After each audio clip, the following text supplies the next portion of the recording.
May chance bang ma-approve ang iyong auto loan kung sakaling may hit ka as CMAP sa credit card? Yes, may chance ka, idol. Pero depende. Depende sa laki. Kung ang utang mo ay less than 20,000, of course may chance ka, idol.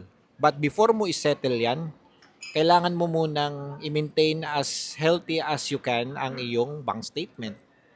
Maayos na flow, may in and out, may magandang ending balance, may stable na income kagaya ng trabaho, o di kaya negosyo, may nagpapadalang pera sa iyo outside Philippines o remittances. Then saka mo ngayon isettle ang iyong utang sa credit card. Bayaran mo kung saang bangko ka may utang, itabi mo ang iyong resibo, then humingi ka na rin ng certification na katunayan nakabayad ka na. Then saka mo applyan ngayon, idol. I-submit mo ang resibo, certification, proof of income o COE, ITR, bank statement, proof of billing, ayun.